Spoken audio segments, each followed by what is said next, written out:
Hi guys, and welcome back to the channel. Today we're going to be transforming my super short pixie into this beautiful full head of human hair crochet. The best part of this install is that the human hair is designed to be reused, and I've got a great hack for those of us who have short hair like me but still want this look. If you want to see how I achieve this look, make sure you stay tuned. The hair we're using today was sent over by our friends over at Eayon Hair.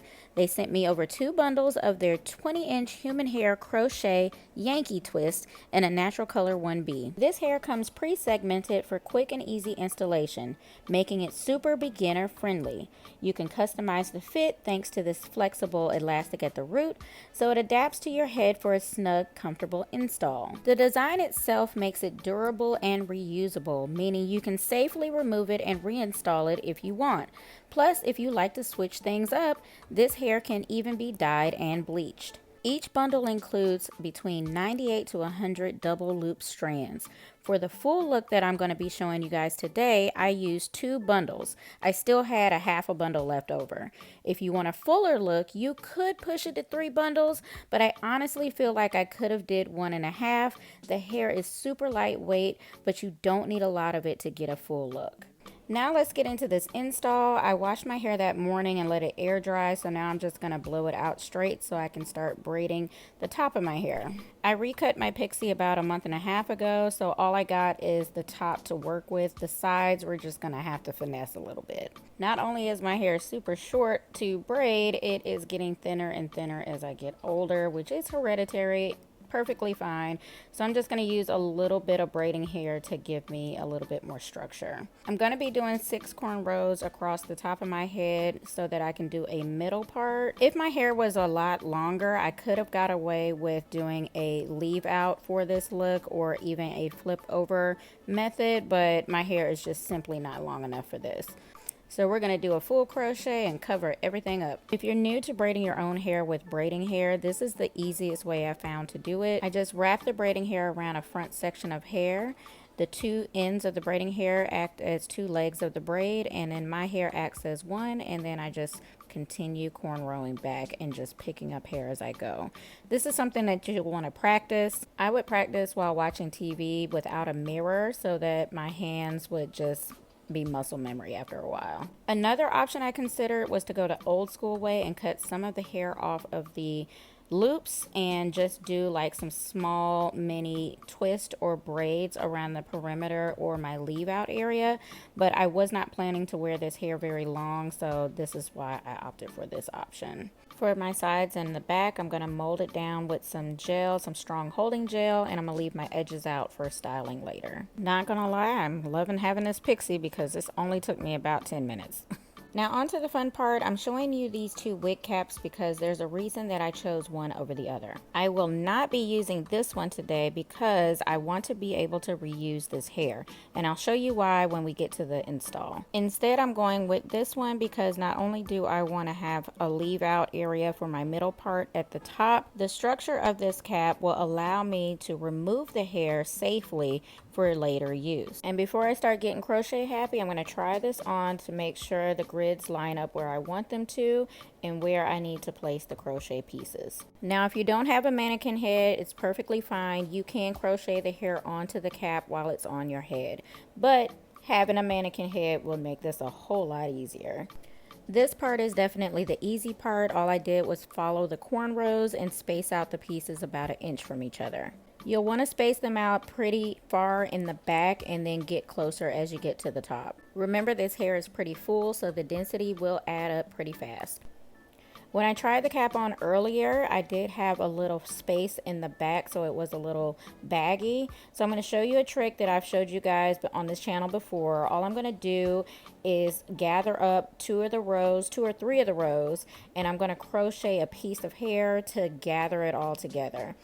Cutting it or trying to sew it together is just too much work. I've always found this to be a lot simpler to manage. Now this step is very important for this type of hair. Whether you're doing it on a cap or if you're doing it on a regular crochet, what you do not want to do is loop this hair like you would any other crochet.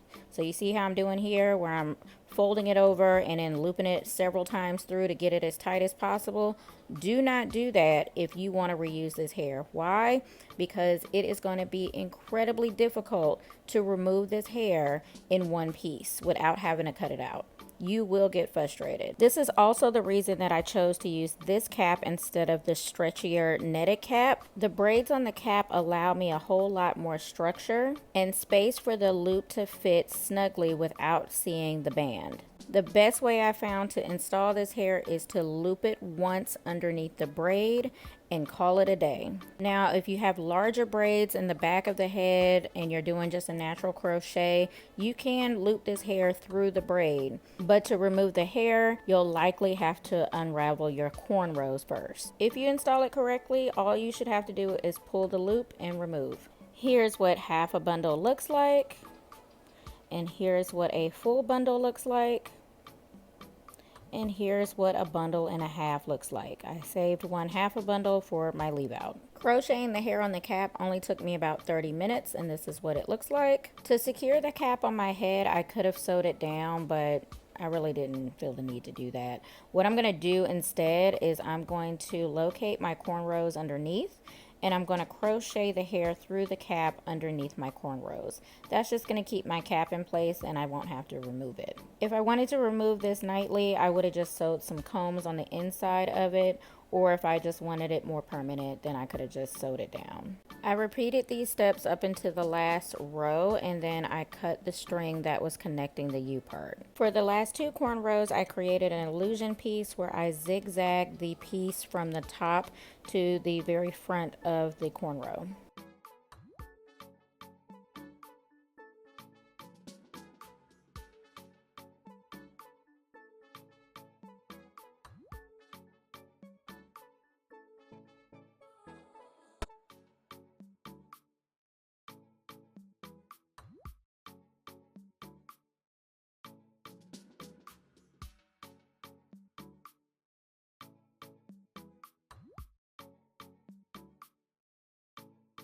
And last but not least, to camouflage my middle part, I pulled small pieces from the unit underneath the cornrow and over directed back. And to give it a little bit more of a illusion, I split those pieces so that they would fluff out a little bit. The hair was in my eye a little bit too much, so I just grabbed a little chunk in the front and cut it down to give it a little face framing shape. Styled my edges down so they didn't look too crazy. And added a little bit of setting mousse at the top to flatten it out and to get these curls a little bit more defined. And here's the final look. I went from a pixie cut to a full head of bouncy curls in less than 2 hours. Took me about 10 minutes to do my cornrows and mold everything down, 30 minutes to put the hair on the cap, and about an hour to install the rest of it. The unique thing about this hair is that it does give you that 4C wash and go look, but I didn't have to worry about any tangling or frizzing because the hair is twisted at the root. All I had to do was finger comb it. So that completes today's video. As always, if you like this video, make sure you give it a big thumbs up. Special thanks to our friends over at Eayon Hair for sponsoring today's video. Links to this hair will be listed in the description box below. Hit that subscribe button on your way out, and I'll catch you in the next one. Bye!